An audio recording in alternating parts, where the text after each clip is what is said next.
Food and Agriculture, and he's joining us on the show. A very good evening, and thanks for making the time for speaking to us about food security in the country. First, Mr. Nandakumar, I want to ask you, how has the Russia-Ukraine war altered the dynamics, our approach towards ensuring greater food security here in India and also among other countries in the world? Well, in India, you've seen that because of perceived shortfall in the wheat crop, we had to restrict exports. I use the word restrict because there were two exemptions given. One was on whatever LZs were open prior to the date of the ban, and second was on diplomatic channels, export happening to much needed countries like Bangladesh or Nepal or something that we were agreeing to. On the global front, yes, there was a big hike in June, but it seems to have softened down a bit. In fact, considerably between June and today, the international prices have come down. And with the euro depreciating against the dollar, I think the European stocks are likely to move much faster than any other origin stocks. And there is an expectation of a normal wheat crop across the globe. So I suppose the initial shocks that we saw in the international wheat market is eased out a bit, but not fully yet. On the domestic front, yes, we are comfortable with rice stocks, but I think the current monsoon is playing a little truant. Excess rains in July, a little bit of no rain in June, etc. I don't know how that will roll out, but there is no reason to worry on the rice front. Even if we fall short in production by 2 or 3 million tons, I think we are comfortable with the stocks that we have. And the previous history shows us that even with a late monsoon, we are able to catch up quite a bit on the rice front. Nandakumar, for the longest time, we've believed, a lot of us have believed that it's not about production of food in the country that is a difficulty. It's about distribution. How much of that have we been able to resolve in current times to bolster our food security?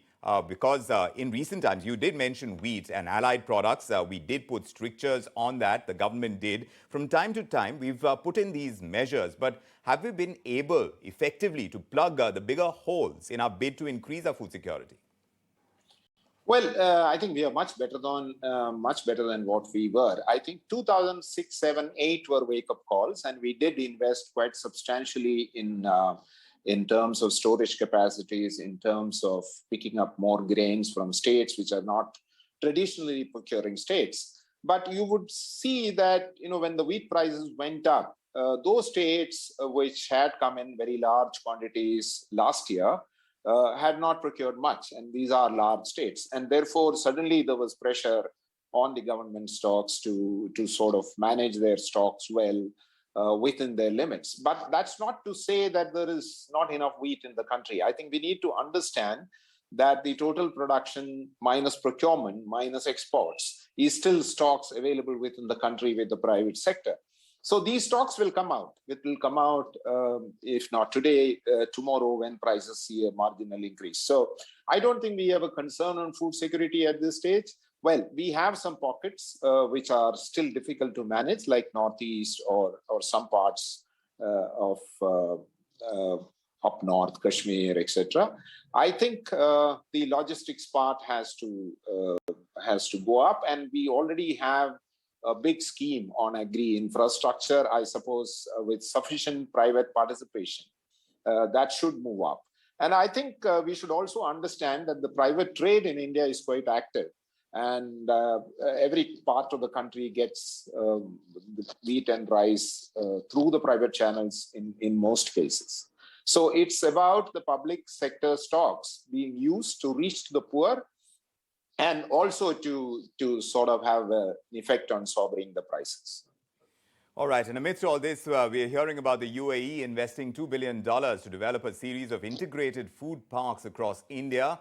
And they're going to use state-of-the-art climate-smart technologies to reduce food waste and conserve fresh water, also employ renewable energy sources. So all of that should help in the long run. At least that is the hope when it comes to India's food security. Thank you very much, Mr. Nandakumar, for joining us on this edition of India Tonight.